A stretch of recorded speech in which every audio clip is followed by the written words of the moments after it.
දුප්පත්කම නිසා මේ ලෝකෙට බිහි වෙන්නත් කලින් තමන්ගේම මව් විසින් ගබ්සා කරලා විනාශ කරන්න හදපු දරුවෙක් ලෝකයේ බිලියන ගණනක ජනතාවගේ ආදරය දිනාගත්තු සුපිරි තරුවක් වෙයි කියලා කවුද හිතුවේ? තමන්ගේ ජීවිතයේ පළවෙනි සපත්තු කූට්ටම ගන්න පවා සල්ලි නැතුව හෝටල් වලින් ඉතුරු වෙන බර්ගර් කාලා ජීවත් වුණ මේ කොල්ලා අද වෙනකොට ලෝකයේ මිල අධිකම සුපෝපභෝගී මන්දිරවල ජීවත් වෙනවා. ඔහු පිටියට බහිද්දී මුළු ක්‍රීඩාංගණයම එකම හඬකින් ගිගුම් දෙනවා. හැබැයි මේ හැමදේම පිටුපස තියෙන්නේ ලේ කඳුල සහ දහඩියෙන් එළියුණ කිසිම සිනමා පටයකට නොදෙවිනි ඇදහිය නොහැකි සැබෑ කතාවක්. ඔබ අද දකින්නේ මිලියන ගණනින් සල්ලි හම්බ කරන ලෝකයේ ජනප්‍රියම සන්නාම තමන්ගේ නමට ලියාගත්ත සමාජ මාධ්‍ය ජාලාවල වැඩිම පිරිසක් අනුගමනය කරන ක්‍රිස්ටියානෝ රොනාල්ඩෝ කියන සුපිරි මිනිසෙක්. හැබැයි අපි අද කතා කරන්න යන්නේ ඒ දිදුලන රොනාල්ඩෝ ගැන නම් නෙමෙයි. නින්දා අපහාස අසනීප සහ මරණය පවා පරාජය කරලා සාමාන්‍ය මනුස්සයෙක්ට යන්න පුළුවන් උපරිම සීමාවන් බිඳගෙන ඉහළටම ගිය මේ අසමසම චරිතයේ සැබෑ ජීවිත අරගලය ගැන. මේ කතාව ඔයාගේ ජීවිතයේ දෙස බලන කෝණය සම්පූර්ණයෙන්ම වෙනස් කරાવી. ඉතින් වීඩියෝ එක අවසාන වෙනකම් රැඳිලා ඉන්න.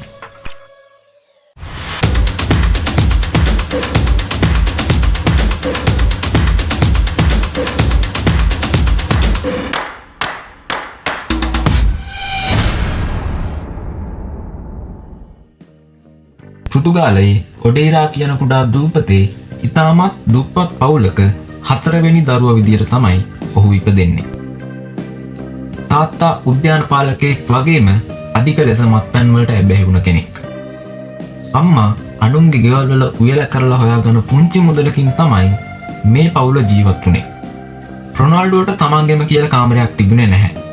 ඔහු තමන්ගේ සහෝදර සහෝදරියන් එක්ක එකම පුංචි කාමරයක තමයි හැදුනේ වැඩුනේ. පාසලේදී අනෙක් ළමයි ඔහුගේ දුප්පත්කමට සහ කතා කරන විලාසයට නිතරම hina වුණා. දවසක් තමන්ට අපහාස කරපු ගුරුවරයෙකුට පුටුවකින් දමා ගැසීම නිසා ඔහුව පාසලෙන් පවා අයින් කරනවා. හැබැයි මේ හැම ප්‍රශ්නයක් මැදදීම ඔහුට තිබුණේ එකම එක බලාපොරොත්තුවක් විතරයි. ඒ තමයි පාපන්දු ක්‍රීඩාව. වයස අවුරුදු 12 දී රොනාල්ඩෝට තමන්ගේ පවුල අතහැරලා තනියම ලිස්බන් නුවරට යන්න සිද්ධ වෙනවා පාපන්දු පුහුණුවීම සඳහා. මවගෙන් සහ පවුලේ අයගෙන් වෙන් වෙලා නොදන්නා නගරයක තනි වුණ මේ පුංචි දරුවා හැමදාම රැට ඇඬුවා තමන්ගේ අසරණකම මතක් වෙලා. හැබැයි ඔහු ළඟ එක අසාමාන්‍ය ගුණයක් තිබුණා. ඒ තමයි කිසිම වෙලාවක පරාජය පිළිගන්න සූදානම් නැතිකම. අනිත් අය නිදා ගන්න වෙලාවෙදිත් ඔහු රහසින් ක්‍රීඩාගාරයට ගිහිල්ලා මහන්සි වී පුහුණු වුණා. නමුත් වයස අවුරුදු 15 දී ඔහුගේ මුළු ජීවිතයම නතර කරන්න පුළුවන් දරුණු බාධාවක් මතුවෙනවා. ඒ තමයි ඔහුගේ හෘද ස්පන්දනයේ ඇති වුණ අසාමාන්‍ය රෝගී තත්ත්වයක්. වෛද්‍යවරු පැවසුවේ ක්‍රීඩා කිරීම වහාම නතර නොකළහොත් ඔහුගේ ජීවිතය අනුතුරේ වැටේ කියලා. ජීවිතයේද එහෙම නැත්නම් පාපන්දු ක්‍රීඩාවද කියන ප්‍රශ්නය හමුවේ රොනාල්ඩෝ තෝරගත්තේ අතිශය අවදානම් සහගත තීරණයක්. ඔහු ඉතාමත් සූක්ෂම හෘද සැත්කමකට මුහුණ දුන්නා. වාසනාවකට සැත්කම සාර්ථක වුණා වගේම සැත්කම කිරලා දින කිහිපයකින්ම ඔහු නැවතත් පුහුණුවීම් පිටියට ආවා. ඒ ආවේ පෙරටත් වඩා වේගයෙන් සහ ජවයකින් යුක්තව. මේ නොසැලෙන අධිෂ්ඨානය නිසාම පෘතුගාලයේ ස්පෝටිං ලිස්බන් කණ්ඩායමේ කැපී පෙනෙන ක්‍රීඩකයා වෙන්න ඔහුට වැඩි කාලයක් ගියේ නැහැ. මේ අතරතුර තමයි රොනාල්ඩෝගේ ජීවිතය සම්පූර්ණයෙන්ම වෙනස් කරපු ඒ සුවිශේෂී දවස උදා වෙන්නේ. 2003 අවුරුද්දේ ස්පෝටිං ලිස්බන් කණ්ඩායම සහ ලෝක ප්‍රකට මැන්චෙස්ටර් යුනයිටඩ් කණ්ඩායම අතර සුහද තරගයක් පැවැත්වුණා.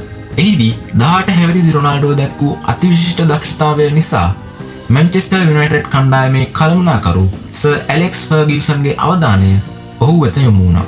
තරගය අවසන් වූ වහාම ෆර්ගියුසන් තීරණය කළා මේ අපූර්ව තරුණයා තමන්ගේ කණ්ඩායමට බඳව ගන්න.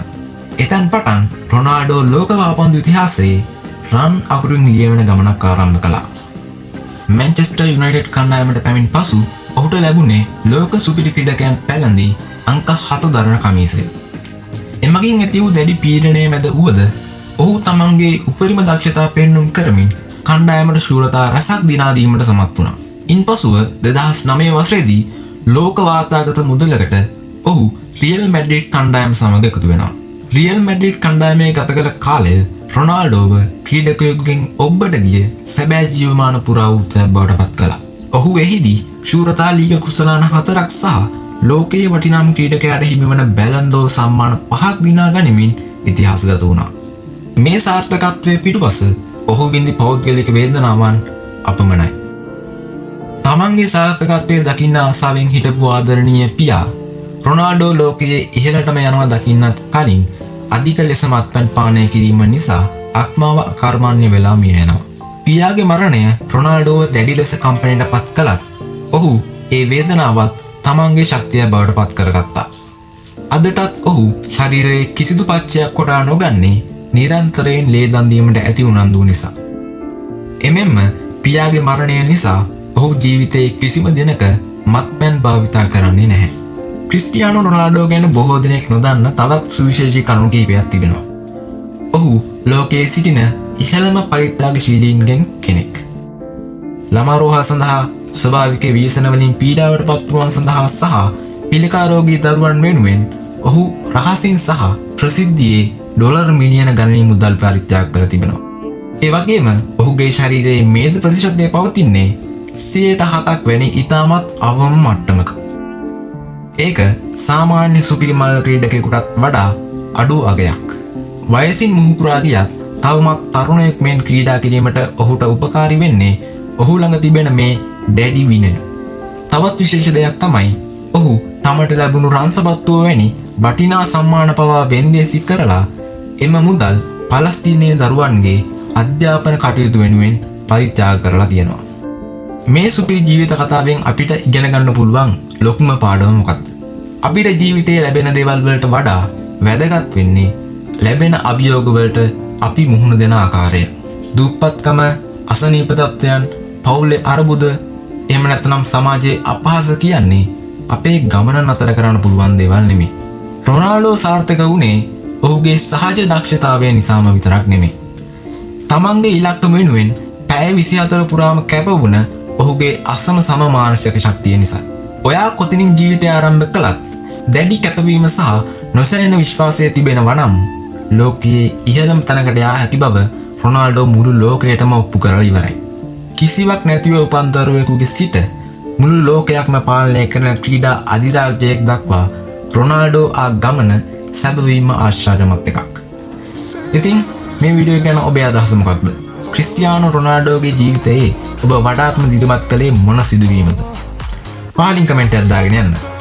මේ වගේම තවත් වටින සහ ආදර්ශමත් වීඩියෝ නරඹන්න අපේ channel එක subscribe කරන්න. ඒ වගේම මේ වීඩියෝ එකට like එකක් දාලා යාළුවන් අතර share කරන්නත් අමතක කරන්න එපා. නැවතත් මේ වගේ සුපිරි කතාවකින් හමු වෙමු. එතකන් සතුටින් පරිස්සමින් ඉන්න.